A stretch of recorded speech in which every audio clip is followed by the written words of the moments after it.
नाज़रीन, नौशर Firoz municipal committee के मुलाज़मन पारा मुतालबन की मञता लाइ 15 ॾींहं बि एहतजाज कयो वियो आहे। इन हवाले से पेश आहे महबूब कलोड़ो जी रिपोर्ट। नाज़रीन, मुसलसिल 15 ॾींहंनि खां म्यूनिसिपल कमेटी जा मुलाज़िम पंहिंजे हक़नि जे हासिलात जे लाइ एहतजाज पिया कनि, सरापा एहतजाज बणियल आहिनि। अचो त उन्हनि खां पुछूं संदन कहिड़ा मसइला आहिनि जेके हल न पिया थियनि। अचो त उन्हनि सां ॻाल्हि ॿोल करियूं। सही बदकिस्मती अॼु 15 ॾींहं आहे म्यूनिसिपल कमेटी मुलाज़िमनि जूं पघारूं रहियल आहिनि। 12% जेको आहे वधियल OGT आई उनजी बि अञा ताईं न थी आहे। ऐं असांजा म्यूनिसिपल कमेटी नौशहर जा जेके रिटायर पेंशनर आहिनि उनजी पेंशन मां कटौती कई थी वञे। ऐं हितां जे मुलाज़िमनि म्यूनिसिपल कमेटी मुलाज़िमनि खे ज़ोरी वीज़ा ते छॾियो थो वञे।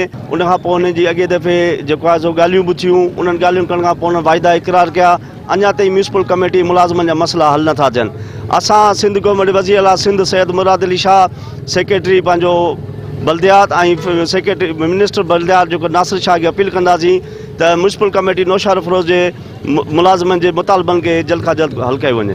असां त हाणे इहो ई फ़ैसिलो कयो आहे त अगरि अॼु 15 ॾींहं आहे मुलाज़िमनि म्यूनिसिपल कमेटी नौशहर फिरोज़ जे, जेकर अॼु हल नथा थियनि त असां सुभाणे कमु छॾ हड़ताल जो ऐलान कंदासीं। ऐं कचूं आबादियूं आहिनि, भई पकियूं आबादियूं कोन आहिनि। नौशहर जी DP जे सिर्फ़ु 5-7 वार्डनि ते आहे, ओल्ड वार्डनि 8 ते कयो। उन्हनि ते असांजा मुलाज़िम कमु कनि पिया ऐं जेको माण्हू हिन खां हक़ थो घुरे लेटरनि जी बरसाति आहे। तालबो आहे नई पघार ॾिनी वञे। ॿियो असांखे डिफरेंस आहे मुलाज़िमनि खे जेको नाजाइज़ियूं आहिनि उहो बंदि कयूं वञनि। उनखां पोइ असांजे रिटायर मुलाज़िमनि सां वाइदा कया आहिनि। असां इहो चऊं था जेके 3 लाख मिलनि था ॿियनि खे त हिननि मुलाज़िमनि जो बि हक़ आहे न। जेकॾहिं असांजा मसइला हल न कया विया त पोइ थी सघे थो त असां अॻिते ताईं बि वञण जे लाइ तयारु आहियूं।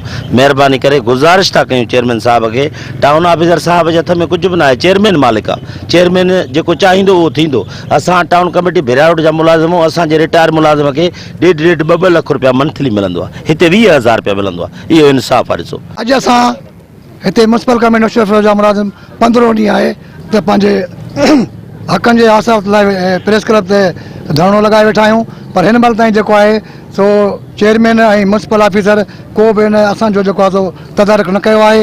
ऐं हिन महिल ताईं जेको आहे सो असां हिनखे चऊं था त महिरबानी करे जेको मुलाज़िमनि जा मसइला आहिनि म्यूनिसिपल मुलाज़िमनि जा हुकूमत तरफ़ां नई 12% वधायल पघार आहे, पेंशन आहे ऐं रिटायर मुलाज़िमनि जी ग्रेजुएटी रक़म आहे, डिफरेंस बिल आहिनि, इहे फौरी मुलाज़िमनि खे ॾिए ऐं पंहिंजी जेको आहे सो शाह ख़र्चियूं बंदि करे। अब असांजा मसइला असांखे वधी पघार नथी मिले, न डिफरेंट थो मिले। मुंहिंजो मुड़ुसु वीचारो फालिक जो मरीज़ आहे, हुनजो इलाजु कराइणो आहे। बच्चा बुख ते मरनि पिया था, ग़रीब माण्हू आहियूं। को त पंहिंजो असांजो हक़ त ॾियनि न, हक़ खाए वेठा आहिनि। छा मुतालबो तव्हांजो? असांजो इहो मुतालबो असांखे पंहिंजो हक़ खपे, असांजे डिफरेंट ॾियनि, वधियल पघारूं ॾियनि ऐं असां पंहिंजे बच्चनि जो कोई गुज़ारो कयूं। असांजो मसइलो इहो आहे असां त वॾी ना हक़ विधी थिए। चेयरमैन शहर जो चूंडियो अथासीं, को कम जो न आहे, भली ॿुधे वेठो, ॿुधे न असांजा हक़ मारे वेठो आहे। कैमरामैन अहमद फराज सां गॾु महबूब कलोड़ो, मेहरान TV न्यूज़, नौशहर फिरोज़।